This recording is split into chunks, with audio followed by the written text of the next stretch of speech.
स्वतःला ओळखण्याचा प्रयत्न करत होतात का? काय नाही ग, लाईट खराब झालेत बहुतेक. काका, लाईट खराब नाही झाल्यात, तुमचे केस हायलाइट झालेत. मीरा, चेष्टा करू नकोस हा. आज मोठी मीटिंग आहे माझी. मीटिंग तुमची? तुम्हाला वाटतं मी काहीच करत नाहीये, पण तसं नाहीये. अगं आज खरंच खूप मोठी मीटिंग आहे आणि त्या मीटिंगमध्ये ना मुद्द्यांऐवजी माझ्या केसांवरच चर्चा होणार आहे. काका, तुम्ही टेन्शन कशाला घेताय? उपाय आहे ना माझ्याकडे. हे बघा, Garnier black Naturals hair colour, घरच्या घरी इझी सोल्युशन. मीरा, हे रंगबिंग जमणार नाही मला. अगं केस खराब झाले तर? काका, बाजारात मिळणारं असं तसं प्रोडक्ट नाहीये हे. ह्याने मिळतो नैसर्गिक रंग आणि आपल्या भारतीयांच्या केसांसाठी योग्य असं बनवलंय. आणि काका, यात आहे आल्मंड ऑइल आणि ब्लॅक टी एक्स्ट्रॅक्ट. त्यामुळे केस फक्त काळे होत नाहीत तर शायनी सुद्धा दिसतात, हा, तेही तब्बल 5 पटीने. याला किती वेळ लागतो? फक्त 15 मिनिटात 100% ग्रे कव्हरेज. फक्त 15 मिनिटं? काय बोलते, शक्यच नाही. शक्य नाही? आता बघाच. या.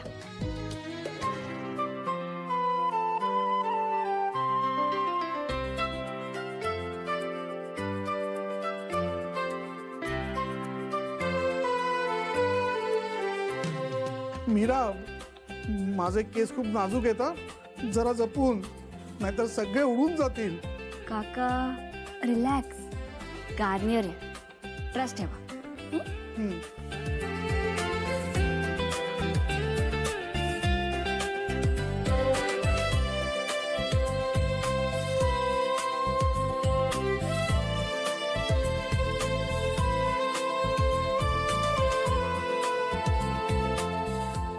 वाह,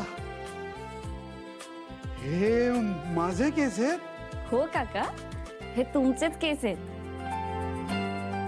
मीरा, तुम्ही तरुण राहावं असे सगळेच म्हणतात, पण तुम्ही तरुण आहात याची जाणीव करून देतं गार्नियर ब्लॅक नॅचरल्स.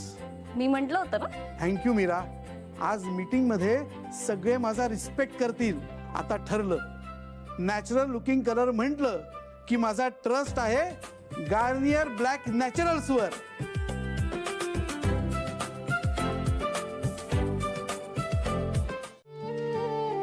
हे काय झालंय? तुम्ही काहीच करत का नाही आहात? सगळं संपलंय बाळा, सगळं संपलंय.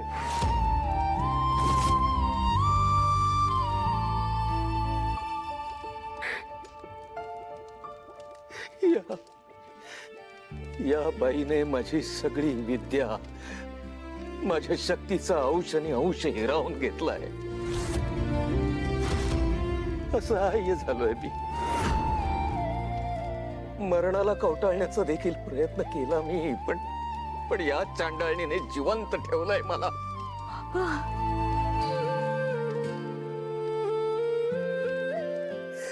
अपमान, वेदना आणि असहाय्यतेचा दोरखंड माझ्या गळ्यात बांधून हतबल झालोय ग मी. अगदी तसाच जसा मी त्या दिवशी झालो होतो, जेव्हा माझी देवयानी, तुमची आई, माझ्या नजरेसमोर जिवंत जळत होती, तडपडत होती, किंचाळत होती, मला वाचवा वाचवा म्हणून याचना करत होती. काही करू शकलो नाही ग मी बाळा. तिला वाचवण्याची ना माझ्याकडे शक्ती होती ना सामर्थ्य होत. आता तुम्हाला काही व्हायला नको म्हणून मी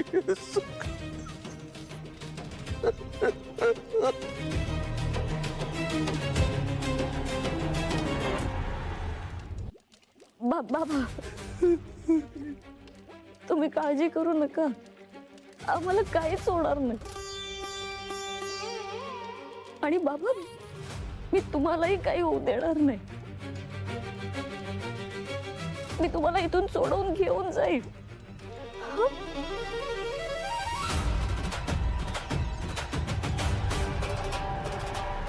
कसं शक्य आहे ते?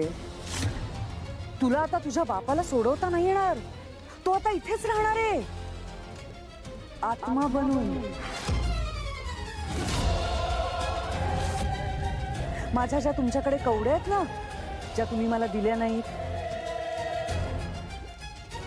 आता नाईलाजाने मला तशाच हुबेहूब कवड्या तयार कराव्या लागणार आहेत.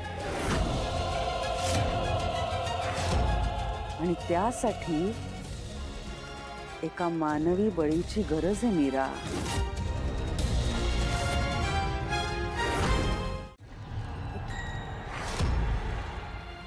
तुझा हा बाप आत्मघात करायला निघाला होता. मी त्याला इकडे घेऊन आले. मी त्याला म्हणाले, जर का तुझा मृत्यू होणारच आहे तर एखाद्या चांगल्या कामासाठी होऊ दे ना. म्हणजे मला काही हौस नाहीये मीरा मानवी बळी द्यायची, पण माझ्याकडे दुसरा पर्यायच नाहीये ग. तुम्ही मला माझ्या कवड्या दिल्या नाही आणि इथून पुढेही देणार नाही, त्यामुळे मी तरी काय करणार?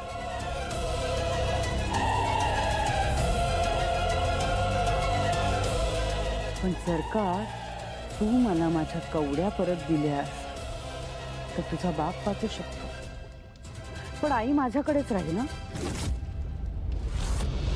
मीरा मीरा मीरा निवड स्पष्ट आहे. तू तुझ्या बाबांना वाचव.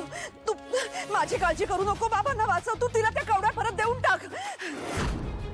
हेच माझं श्राद्ध आहे असं समज मीरा. तिला त्या कवड्या देऊन टाक. आई